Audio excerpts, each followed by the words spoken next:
Dikisahkan,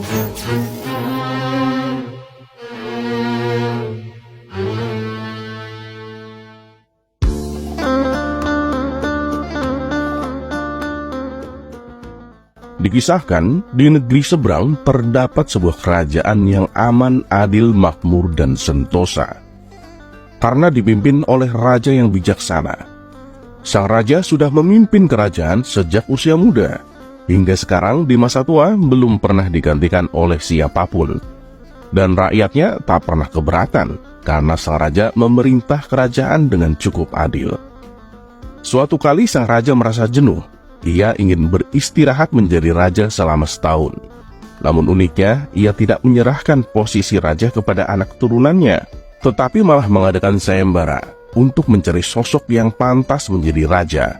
Disebarlah pengumuman ke seluruh negeri bahwa raja akan mencari pengganti. Siapapun boleh menjadi raja, dari rakyat jelata sampai kaum bangsawan. Tapi ada dua syarat yang harus dijalani. Syarat pertama, dia akan dijadikan raja selama setahun. Syarat kedua, setelah menjadi raja selama setahun, maka ia harus disingkirkan di sebuah hutan belantara yang dihuni oleh ribuan binatang buas. Syarat pertama tentu saja bukan masalah besar, justru merupakan suatu keberuntungan. Siapa sih yang tidak mau menjadi raja dengan segala kekuasaan dan kemewahan yang akan didapatkan? Namun syarat yang kedua membuat orang-orang yang berhasrat menjadi raja akan berpikir dua kali. Karena semua orang tahu seperti apa hutan belantara, hutan rimba yang liar yang penuh dengan binatang buas. Apapun yang dibuang ke sana sama saja dengan bunuh diri. Dan karena itulah sayembara tersebut belum ada yang berani mengajukan diri menjadi raja. Akhirnya suatu hari, datang seorang pemuda yang menyatakan kesanggupannya menjadi raja dan menerima dua syarat tersebut.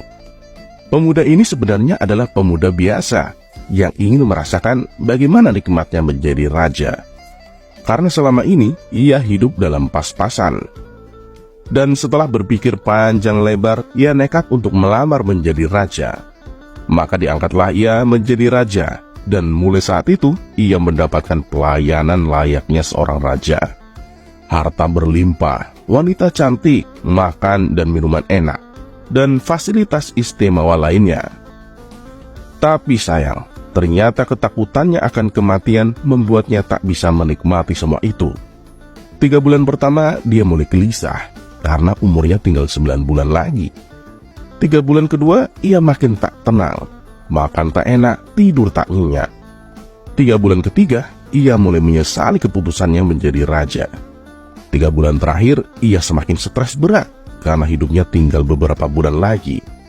Dan kesenangan yang ia cari selama ini tak bisa ia rasakan. Dan ketika masa jabatannya sebagai raja sudah berakhir, lalu dibuanglah dia ke hutan belantara. Tak butuh waktu lama, terdengar kabar ke seluruh negeri jika pemuda itu tewas dimakan binatang buas. Pemuda itu tewas tanpa sempat mendapatkan kenikmatan dan kepuasan dunia yang ia cari. Dengan adanya peristiwa tersebut membuat orang-orang kian enggan melamar menjadi raja. Buat apa hidup enak selama setahun jika pada akhirnya harus mati? Tapi ternyata masih saja ada pemuda lain yang ingin melamar menjadi raja. Maka diangkatlah pemuda kedua ini menjadi seorang raja. 3 bulan pertama menjadi raja, ia puas-puaskan berpesta. Karena sadar hidupnya tak akan lama lagi. 3 bulan kedua dan berikutnya, hari-harinya ia habiskan dengan foya-foya dan pesta pora. Bulan berganti bulan, pestanya makin gila-gilaan. Ia sudah tak peduli lagi pada apapun. Ia hanya ingin bersenang-senang sebelum mati. Setelah jabatannya sebagai raja berakhir, lalu ia dibuang ke hutan belantara. Tidak berapa lama, terdengar kabar bahwa dia tewas diterkam singa. Tubuhnya dicabik-cabik dan jadi rebutan makanan para singa. Pemuda kedua ini masih mending daripada pemuda yang pertama. Setidaknya ia mendapatkan kenikmatan dan kepuasan dunia sebelum dia mati. Dua pemuda yang tewas ini membuat banyak orang melupakan mimpinya menjadi raja. Mereka masih penasaran, apakah masih ada orang yang cukup bodoh untuk melamar menjadi raja? Dan suatu hari, Abu Nawas melancong ke negeri tersebut. Tujuannya adalah menemui sahabat lamanya yang kebetulan merupakan penduduk negeri itu. Sesampainya di sana, dengan penuh kehangatan, Abu Nawas pun disambutnya. Mereka berdua saling melepas kangen satu sama lain. Di sela-sela obrolannya, Abu Nawas merasa iba dengan kondisi sahabatnya itu. Ia kini hidup miskin, tinggal di gubuk kecil reot, hanya seorang diri. Ngomong-ngomong, mana istrimu? Tanya Abu Nawas. Semenjak aku jatuh miskin, ia pergi meninggalkanku, Abu Nawas. Jawab sahabatnya. Ya sudah, yang sabar ya. Yang penting, kamu jangan tinggalkan sholat. Dan jangan lupa berdoa kepada Allah, agar Allah membukakan pintu rezeki untukmu. Tutur Abu Nawas. Alhamdulillah, aku tidak pernah tinggalkan sholat. Bahkan aku sekarang rajin berpuasa sunnah, balas sahabatnya. Oh ya, ngomong-ngomong, mana nih makanannya? Dari tadi kenapa belum keluar? Celetuk Abu Nawas.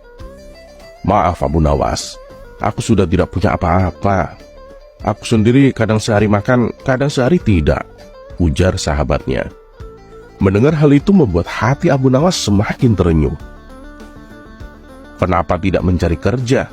Upahnya kan bisa untuk membeli makanan, tanya Abu Nawas.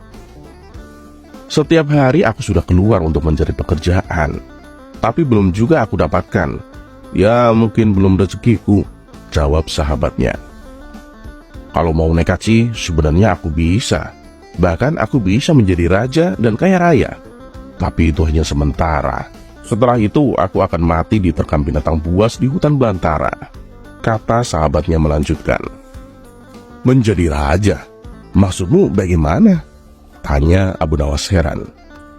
Kemudian sahabatnya itu memberitahu tentang sayembara yang diadakan rajanya. Mendengar sayembara tersebut, Abu Nawas terdiam sejenak. Tiba-tiba terlintas di benak Abu Nawas sebuah ide yang cemerlang. Kamu ingin hidup kaya? Aku akan membantumu. Sekarang juga antarkan aku ke hadapan rajamu. Aku mau mendaftar menjadi raja, ucap Abu Nawas. Kamu gila ya? Jangan Abu Nawas, itu sama saja bunuh diri, cegah sahabatnya. Sudahlah, turuti saja perkataanku, timpal Abu Nawas. Maka diantarlah Abu Nawas ke istana untuk menemui sang raja.